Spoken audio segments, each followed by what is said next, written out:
ask Josie to give us a few minutes about where she sees the EU-UK scenario and what the implications here for Australia are. Thanks, Josie. Thanks, Peter, and good to see you all here.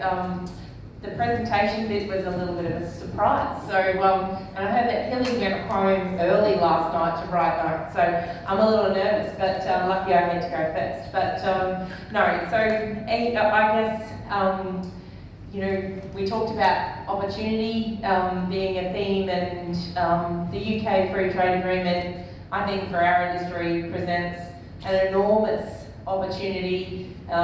You know, in 1972, it was a 170,000 tonne market for Australia. The UK ascended to the EU and slammed it down into a 7,000 tonne hole across the continent and the UK, and the beef slump ensued. But in 1974, we have managed to negotiate some tremendous access through the UK Free Trade Agreement. Unfortunately, the other edge of that is that whilst our negotiators have done a tremendous job in gaining access to the UK and some wonderful quota, we've done pretty poorly in terms of convincing our bureaucrats about you know, the regulations that we might need to use to supply that market. So as it stands at the moment, it will be just restricted to UCAS herds. 3 years ago, I brought a motion to an AgForce Cattle board to try and come up with a new system to harmonise and modernise HGP-free declared cattle across all of our markets. Because there are many that we supply that have that requirement, and you know, domestically and abroad.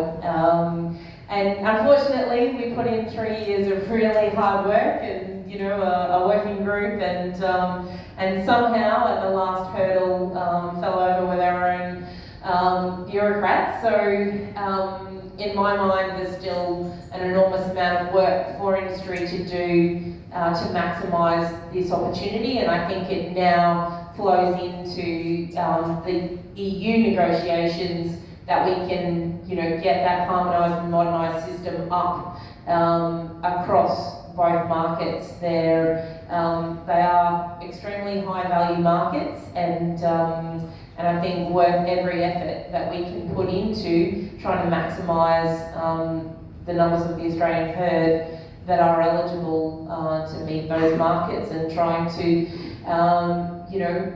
we've got these wonderful systems, integrity systems, so it's actually about now actually saying, well, do they stand up, and can we actually negotiate real market access of our standardised integrity systems.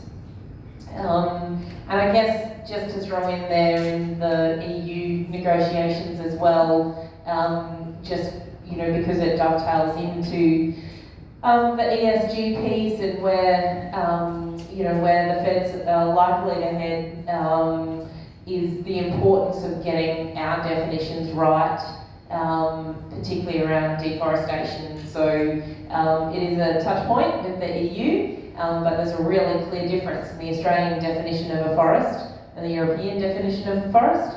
In the EU, it excludes any agricultural land. So there is no such thing as deforestation on agricultural land in the EU. And it is a really, you look at our other competitors in the space, and you look at the USA, the work that they're doing around veg management, particularly in the prairie states, around encroachment and thickening, and some of the material they're putting out through the Prairie Project. They've got their environmental departments sponsoring Kill an Oak Tree Day, where you get to post on social media your oak tree that you just cut down to save the prairie. So Australia's got a fair bit of work to do, and Australian producers have a fair bit of work to do to change the narrative, because Central Queensland is reliant on a really unique Carbon cycling mechanism, it's, you know, grow a big brigalow sucker and then lay it down 15 years later and watch the carbon cycle. So it gives us one of the leading, you know, leading sort of beef production systems in the world with minimal inputs in terms of fossil fuel fertilisers. So it's really important that we get that message right to our negotiators, and we've really got to keep that conversation going, that if we can't get our own definitions right, it's going to be really hard to negotiate that fair and free access. That's it. Thanks, Josie. Just to stimulate the conversation a bit, has someone got one question for Josie before we move on to the next speaker? Yeah. Go for it, big fella. Josie, I've just been lucky enough to come back from speaking at the National Cattle and Beef Association Congress, which is where day one blizzards wiped out 1,400 people who couldn't attend. So that's 7,600 in the room. Reasonable representation. We decided that whilst the EU was a high value market, that between Australia and the US we should just freeze them out and wait till they pay our tune. Because they will run out of food before we run out of the ability to produce it. I'm taking that wasn't the question. That's a very positive comment. There's no, oh, yeah, down the back. Mark. Is that a different position, David? Sorry, hard of hearing my age. Is that a different position that we exit the EU market? Here is David Foote, Mark, thank you. Thanks, Josie. Thanks, David. It's not as silly as it sounds, exiting the EU market and freezing them out in the long run. Well, I think, Peter, that what's going to challenge is to get the EU, to get the advantage of the EU market that Josie talks about. Yes, there is a premium there, and it used to flow back down through the cattle, but less so. Is we're going to, not just us, other industries are going to have to give up so much through what's called the geographical indicator restrictions. So you can't have Greek yogurt, the champagne law that exists today. You can't have anything that has French denomination in it. We're going to have to change it. So we're actually going to have more internal fights between the Australian production community over the value of the EU by having to give up more than you're getting a benefit from. So ideally, we'd rather not get down to that position of having to give away. And the other thing is the access. If we can't change the rules, and history's shown that nobody's changed the EU since its inception, they just keep adding new countries to reinforce it, is that we can't access that system or that volume because there aren't that many herds to take advantage of the free trade agreement. And the reason the UK is digging in is the UK exports over $500 million worth of meat products into Europe. It doesn't have a segregation or a country of origin labelling system that can tell the beef from Australia that may or may not have from the UK system versus standard. So they're putting at risk their own trade, which is where the restrictions coming in from, on why there's more resistance than we expected before. Because the UK does not want to lose its EU access. Comment, Josie? I'll probably beg to differ in saying that we were not a coordinated front to go forward with a, and that was how we put it up, about a harmonised and modernised system. So it had to tick the box for the EU and it had to tick the box for the UK. We put 3 years into that, and it's, it begs to question if our integrity systems aren't good enough.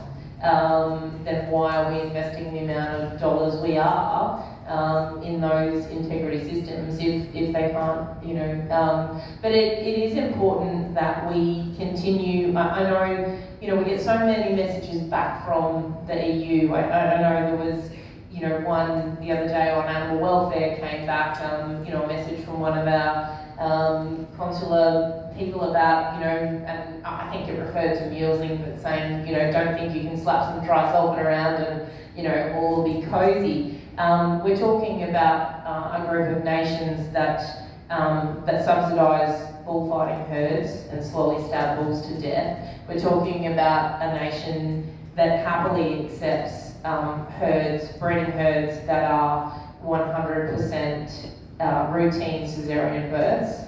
We are talking about a group of nations that have countries that 80% of their dairy herds are tethered, never to move out of that one shed in their life. So we actually do have to get a bit more forceful in our messaging, and that's what disappoints me, is that we don't get those messages back. You know, we don't say, hey, hang on, in Spain you maintain vegetation to, where do they feed the pigs the acorns? There's a special name for it in Spain, but they're very proud of their forest in Spain, but they spend a lot of time making sure no baby shrubs come up under those oak trees.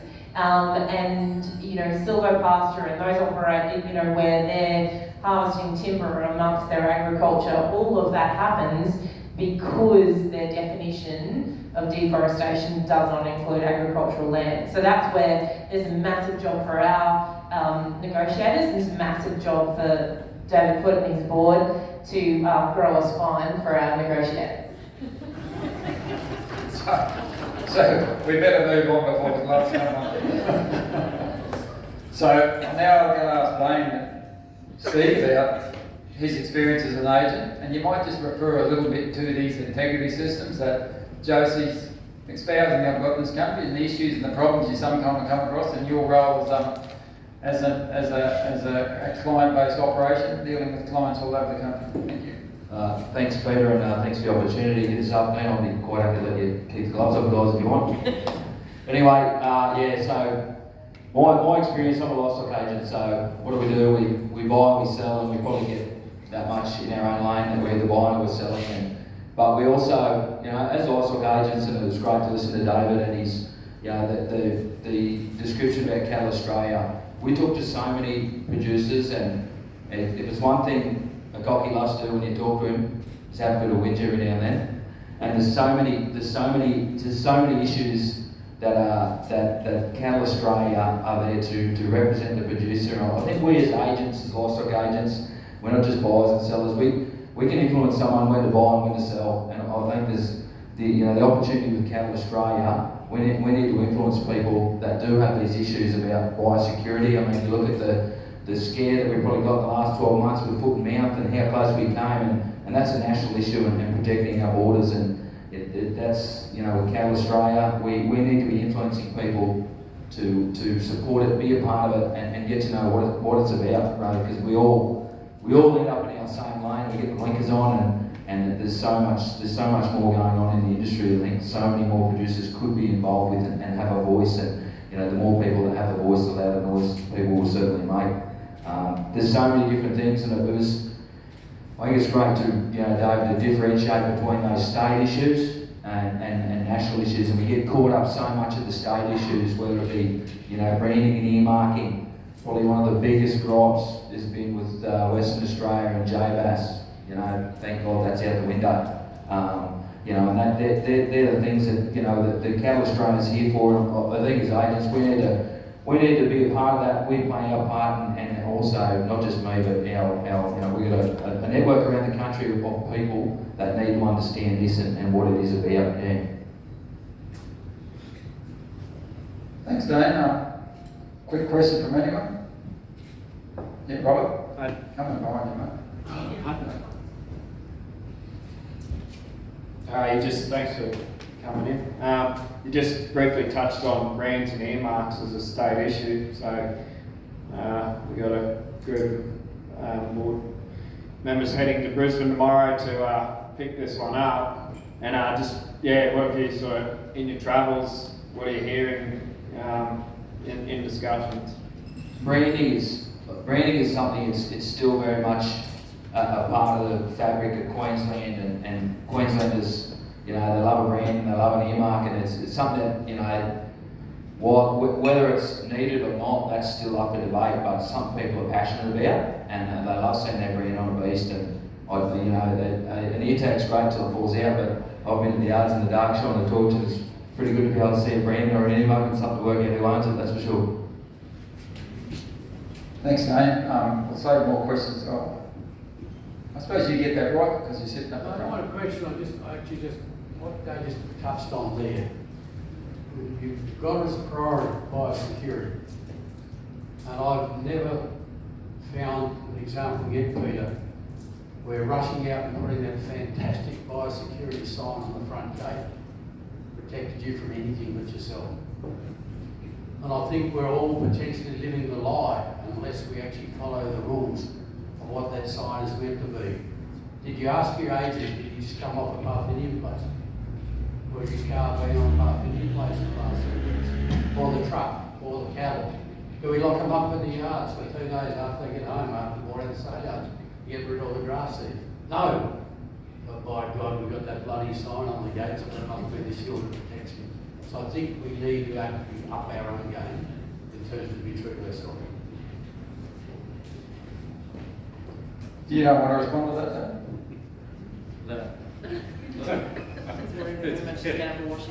I'm not worried about, I'm probably one of the few people, I'm across that, I did a little breakaway in the agency game and I worked in oil and gas for 7 years, so I know all about the importance of weed and seed and all that sort of thing, and that's so true. We tick the box, but are we actually doing it? And that's, there's plenty of people that are happy to tick the box to put the sign up at the gate, that's for sure.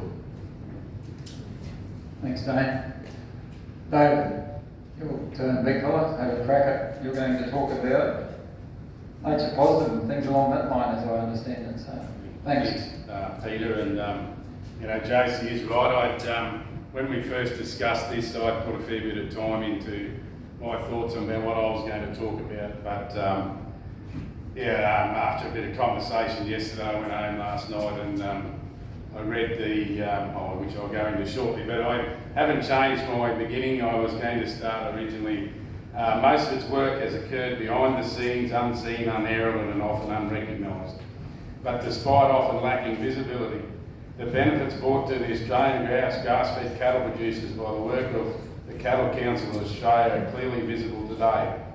This was the message from former Cattle Council of Australia Executive Director and former MLA MD David Palmer. So this was at the speech, David Palmer made a speech at the 35-year anniversary of Cattle Council of Australia, which happened to be about 10 years ago when David Foote and I first started.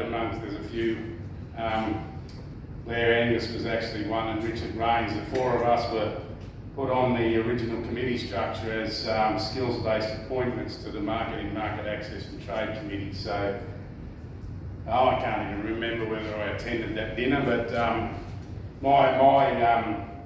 think I've been around for 10 years, and as David said, I've been on several committees, and later on, if there are any cane guys here, I can assure them about why we agreed to continue funding the witch weed response. So after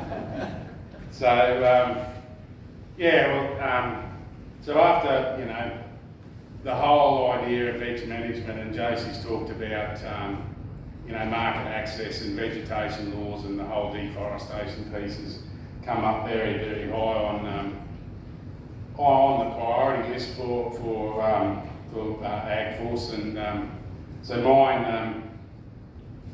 Mark Davey, we tried to get some clarity on it. So some time ago we wanted a narrative change. I've been in the deforestation space with the likes of McDonald's since we hosted some of their global supply chain people for Beef 2015. So I've been at this a fair while and been frustrated from the beginning about the fact that as a freehold landholder in Queensland, I haven't been able to clear a remnant tree since 1999. So the whole idea that we're deforesting is an ongoing frustration for me. So we decided that, that was, if you get into the deforestation piece with where the regrowth is going and all that type of thing, it's not something that we're going to win easily. So we decided we wanted a narrative change. And we talked about nature positive, and anyway, we can also understand well those that are up with it. So I actually read the nature positive plan that came out at the end of last year. So I put down some notes. So better for the environment, better for business. In October 2020, Professor Graham Samuel, HC, submitted his independent review into the EPBC Act, Environment Protection and Biodiversity Act. Ministers forward. The equation facing Australia is simple. If our laws don't change, our trajectory of environmental decline will not change. Delivering better environmental protection laws that are nature positive. Speeding up decisions and making it easier for companies to do the right thing. Restoring integrity and trust to systems and environmental laws. So then in the executive summary, it's got the Australian government is committed to protect 30% of Australia's land and seas by 2030, create a nature repair market, establish an independent environmental protection agency, and work in partnerships with First Nation people.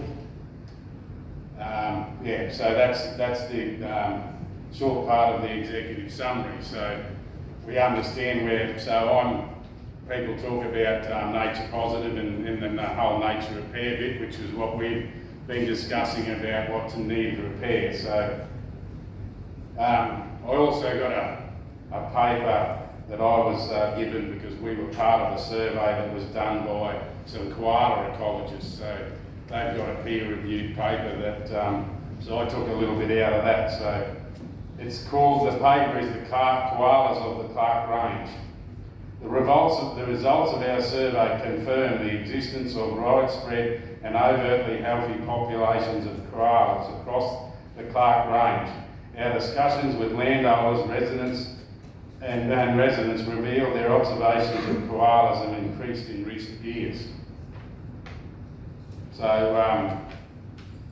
I've had a fair bit to do with this fellow, so some of the comments he's made to me is around the fact that the most healthy and vibrant koala colonies he's seen are in well-managed grazing lands. And we often talk about the fact that vegetation thickening is not always a good outcome and can be detrimental to those sort of species and that type of thing. So he talks about the koalas and the greater gliders and the fact that vegetation thickening is not a good outcome. So one of my biggest frustrations about what I hear is people trumpeting vegetation thickening as a good outcome in opposed to where we have been with the deforestation piece.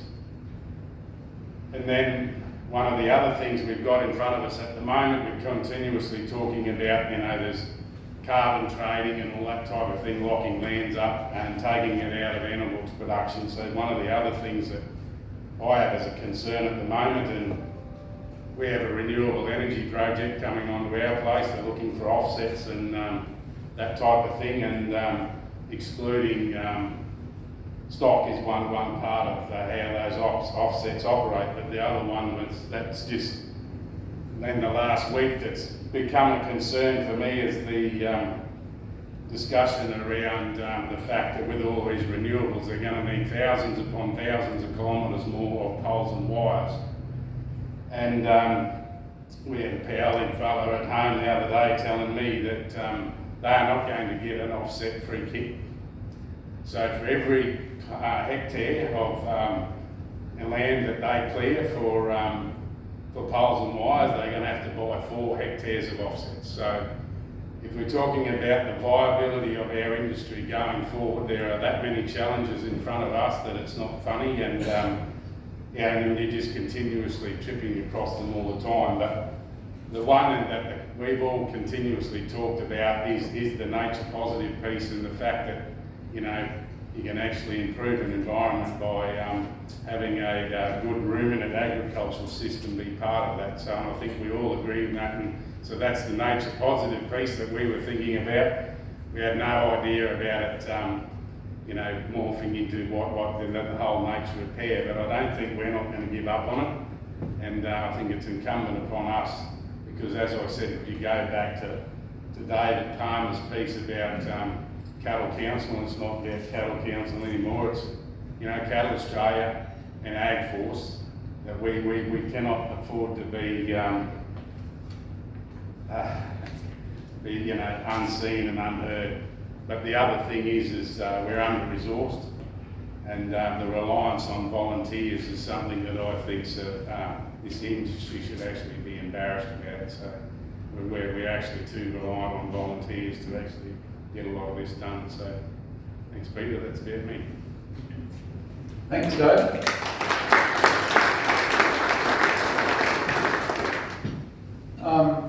Now we've moved into the question session, so don't hold back. Everything's open for discussion here. All very knowledgeable people up here, so feel free to ask whatever you like. Got any questions? It can be about which week too, if So while we're waiting for people to work out which one they might go, I'll leave it with you, David. Sorry, David, you. It was probably going to jump the gun, but I just thought I'd go for a minute. I wasn't here for the morning That's session. unusual, you taking over. Yeah, no, I'm going to do that one, but I was here for the morning session. But Malcolm, could you stand up, please?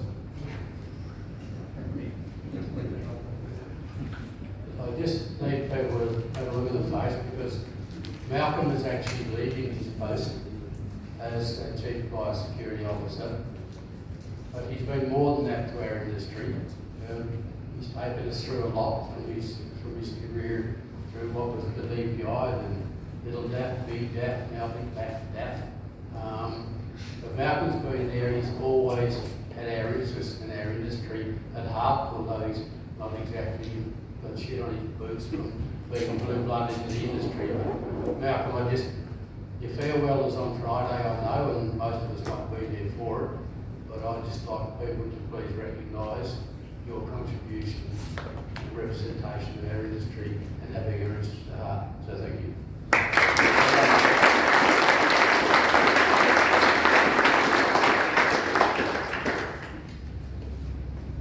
Thanks, David. Better words couldn't have been spoken.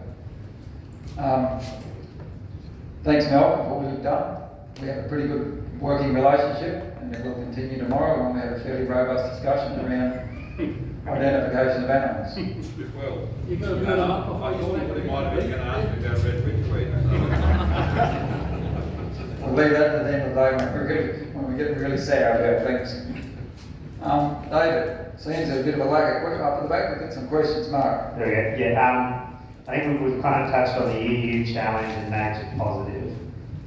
So we have a problem in the EU because we can produce beef in a forest. I guess as industry, how do we pivot that conversation to make that a selling point of the Australian beef industry and an in-demand product in the EU? Who wants to accept that one? You, Josie? no, Josie's got the right person's got the mic.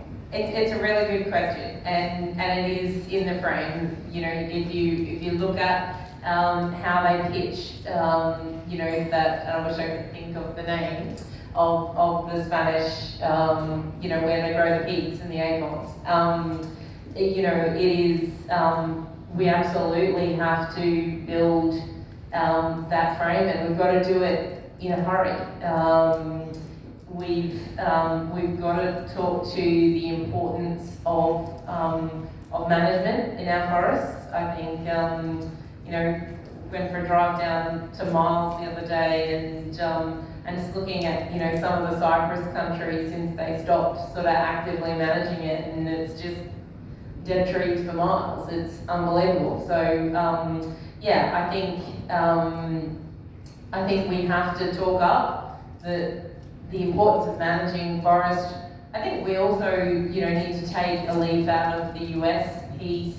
You know, so the US, and if you ever get a chance, just jump on social media. It's called the Prairie Project, and it's run by the Oklahoma State University Natural Resource Program, with government funding as well. And you know, the propaganda that they put out about you know, okay, so they're using exactly the same 2 satellites that generate the SLAPS report here in Queensland, and they're generating a report which tells them how many, so they're taking it down into how many bales of hay worth of grass they lost to thickening and encroachment from a 1990 baseline. They're talking about how many kilos of beef that equates to from a 1990 baseline. And yeah, they're using exactly the same 2 satellites to do that. So we really, you know, we're a long way behind the 8 ball in terms of picking that narrative up, and so we need to get there yesterday.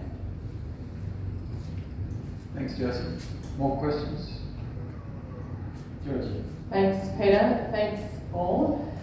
I think for all of you, so I don't disagree, Josie, we've got this data, and one of the things we've done in AgForce is develop AgCare so people can at a property level value their natural capital and tell that story. One of the challenges that I think we face is that we have an environmental, not just the environmental NGOs, but the environmental departments and policymakers at both the federal and the state level who are concerted and deliberate in their portrayal of agriculture internally, which then comes through. So I'm just really interested to hear from each of you about what you think are the key things that need to be done in the next 12 months. And I'm keen to hear from you as well, Dane, around what Nutrien's role is in trying to influence, because you've got people who spend a lot of time in Canberra as well. So we've got EPBC and now the Nature Repair Bill. And in Queensland we've got, RPIA, reef, veg management and nature conservation. So the confluence of those environmental pieces of legislation, when it's not our stakeholder minister, and yet it has a significant impact week in, week out, day in, day out, and it's an enormous part of the workload of what AgForce has been undertaking for the last couple of years to try and be at the table and having those conversations and literally sort of holding back some of that legislation and regulation. So I really would love to get your perspectives on the bits that you think we can really influence within those environmental sections. Thanks. Thanks, Georgie. I'll have a go. I mentioned earlier that I'd been part of having the McDonald's Global people, because they were the ones that made the pledge in 2012. So I think we got a bit smarter about it, and Will Wilson and I, along with Mick Taylor from the Foote marketing group, came up with a bit of a plan. And so for me at this point, and to David's duplication piece, so it took me a while to come to this, and but I've we were going through the frustration, and I thought, well, the regulator is going to have the same frustration. They'd be just as frustrated about the NGOs saying what they do about deforestation in this country, and then obviously we were the market perspective of the risk. Well, what the risk to McDonald's, for example, is if they can't buy beef out of Queensland, because Queensland supplies 60% of the Australian beef that they buy. So it's not so much the risk profile, but they were happy enough, but it was the continuation of the NGOs saying what they say. So last time we had people from the department, and we got all the processors were involved, and I've really recently, thanks to Ange Hutchinson, been in contact with a lady from Coles that does their sustainability, and then that will morph into their supply, and because they are going through the same thing at the moment. So I think the biggest thing for us is the importance of ensuring that we're not duplicating our effort, and the fact that we all start to work together on this across the whole of industry to get an outcome on it, because everyone understands we are probably we're several years too late on this, and then things have moved on, but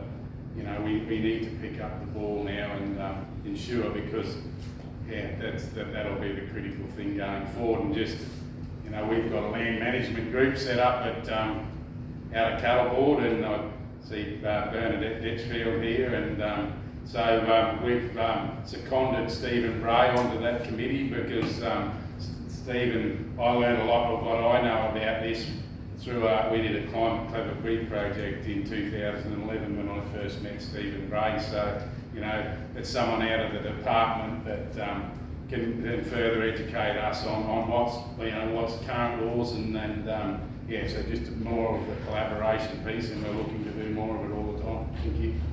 Next over, Dane. Thanks, Georgie. As a company, we stay out, as a company, I probably shouldn't speak about the company, but we stay out of the political scene. We support the industry bodies such as AgForce that represents their members, and that's really our take.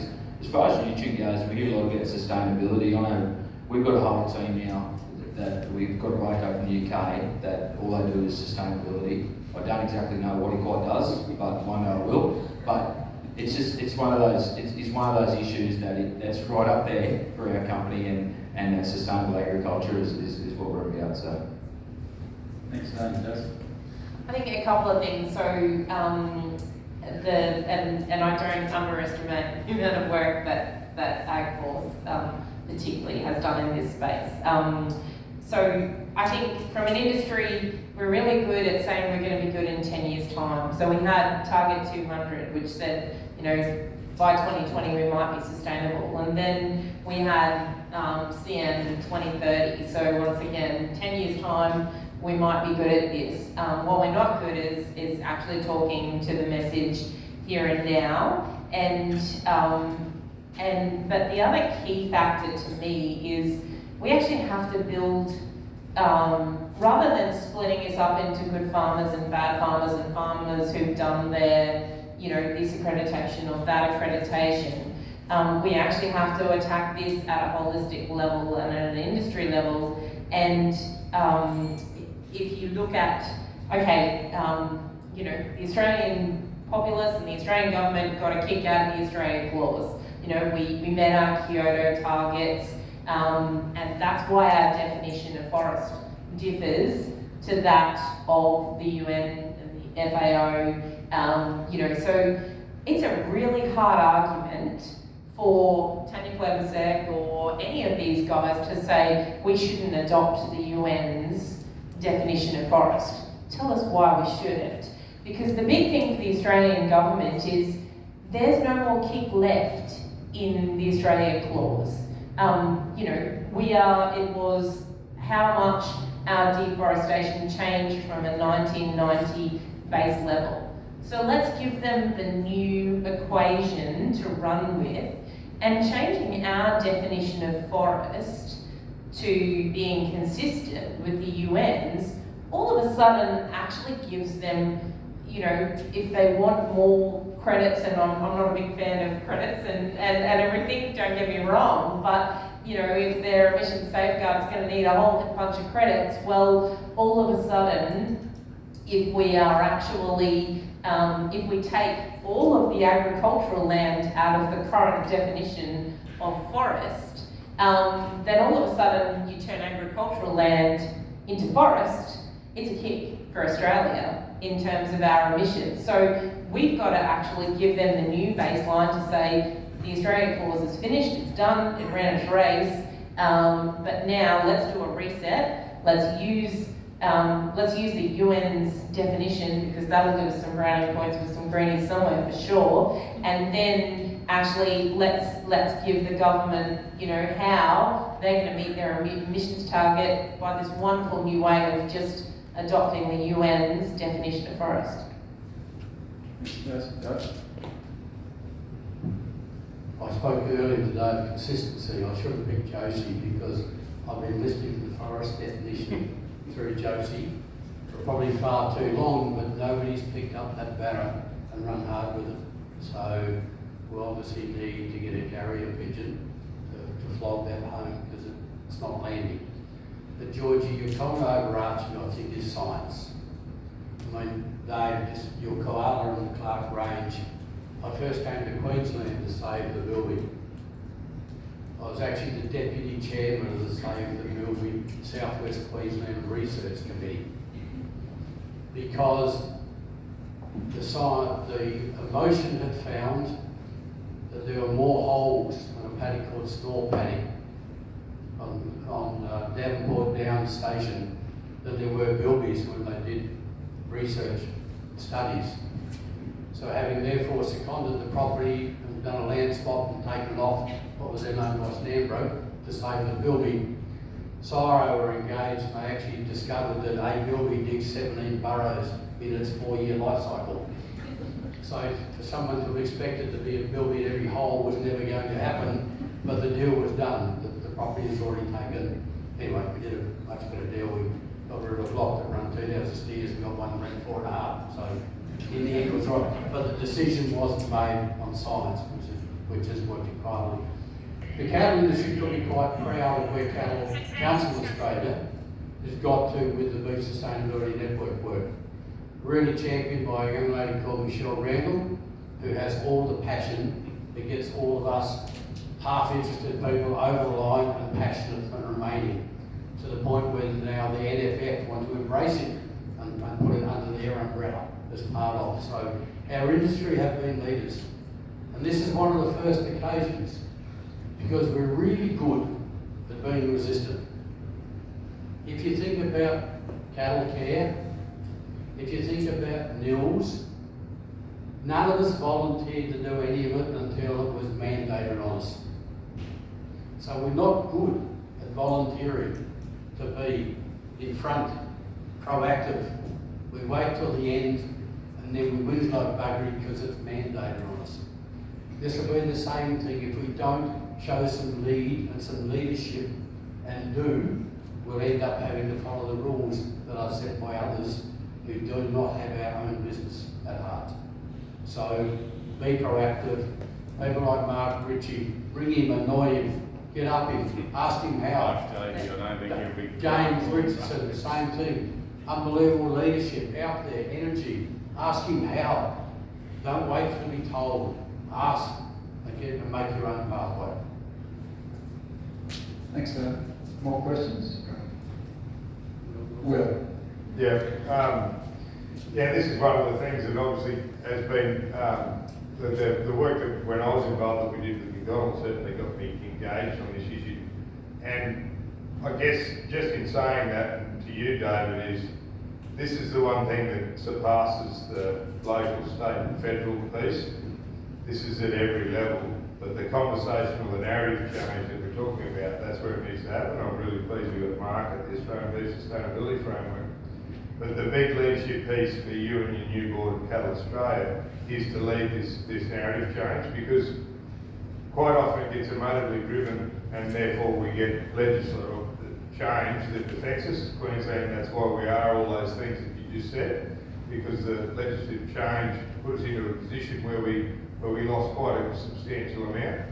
But if we can do it through consumer or customer, I think we can circumnavigate a lot of that. They were up in the Territory last week, talking to those guys up there, and they're even more in their face because they don't have anything yet and they're about to be hit with it quite severely, and they're in a real development phase.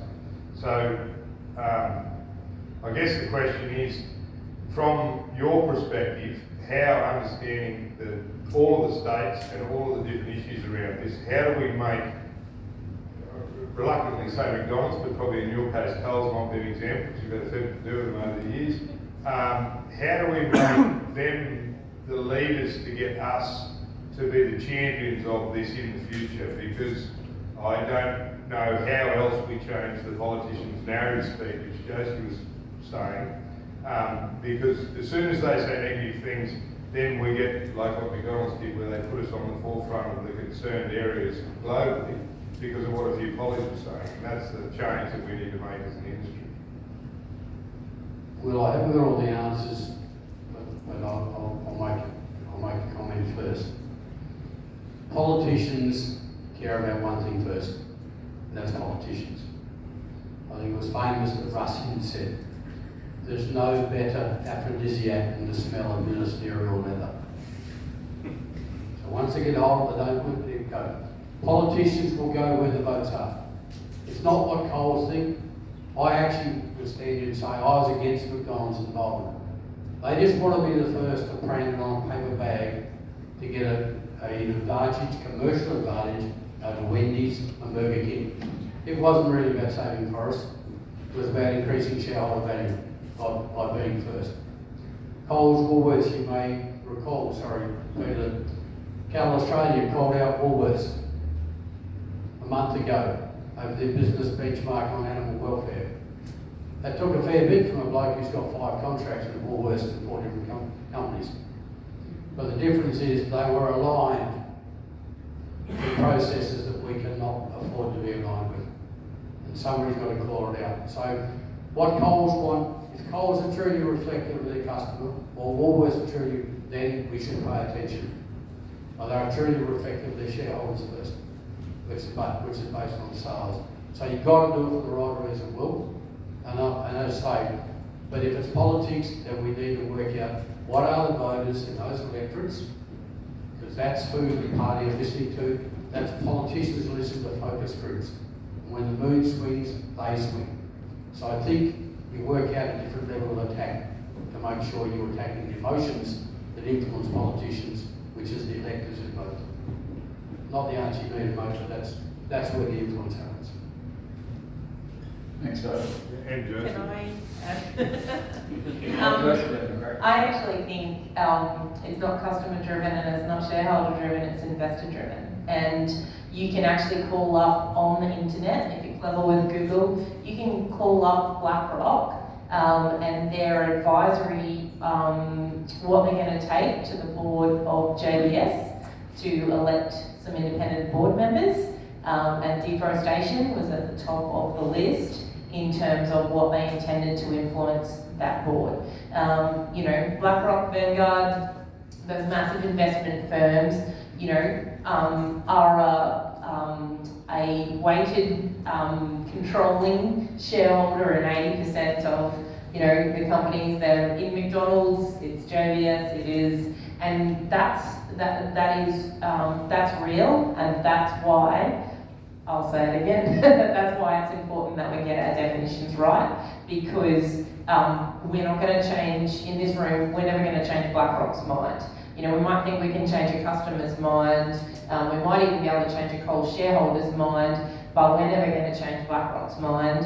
And so that's why, you know, because when McDonald's sustainability group came to home, and we actually had a bulldozer pulling suckers while sustainable, as did our neighbour, so it was a really good tour. And they said, oh, it's just like the mesquite in Texas. Yeah, we watch that all the time. So being consistent and having a consistent definition and a consistent regulatory platform with our major competitors is really, really important in this space.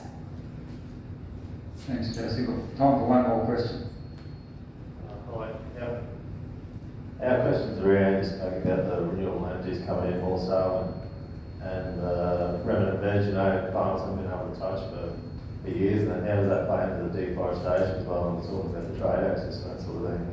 Not to mention biodiversity that is included in those areas that farms haven't been able to touch previously. It seems to be your life when it comes to the renewable space. Dave, you have a crack at that one? Yeah, well, we do, obviously, well, Georgie, Will and myself, like, have had conversations because, well, ours is, you know, it's done and dusted. And, you know, there's a lot of mistakes that we made and, you know, like, because we couldn't find any information at the, you know, at any stage about where ours is at, and, you know, so we had nothing. And I think that's one of the things that's being pushed for, you know, there's the resource industries and that type of thing. There's a process, and you know, about how they go about, you know, what you're doing and everything. We couldn't find anything at the beginning, and you know, I'm a really strong advocate for that to change. Yeah, and I think you know, the other fact is that the bit I talked about with the whole holes and wires piece and all that type of thing, you know, how much you know, easements and that type of thing and your rights and that type, you know, as well. It's just, it's honestly, it's a minefield, and you know, I think that's one of the, if we put this up on a higher enough agenda, that, you know, some clarity around and some standardising around those types of things are critical going forward, because you know, it is, you can see it as an opportunity somewhat, but actually talked to someone recently that his solicitor didn't read the fine print in his contract, and there wasn't an agreement about if the rates changes due to change of definition, which is not the right word. You know, that landholder actually basically got nothing out of the renewable energy project. So, you know, there are so many things that are out there, and I'm not the best person to ask because, you know, I could give you some advice on what not to do, basically, I think. Thanks, Dave.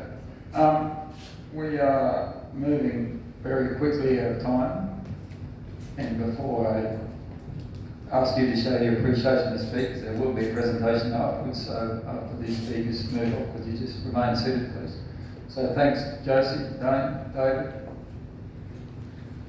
Mr. ACC, or Mr. Kilcoy Station, whatever, but it was very much appreciated, David. We always appreciate you coming.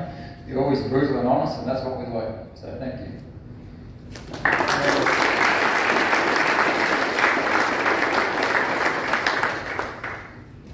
Hope to see you here again. Welcome to sit down now, whatever you like. I'll just let the group remain seated there for a minute. So,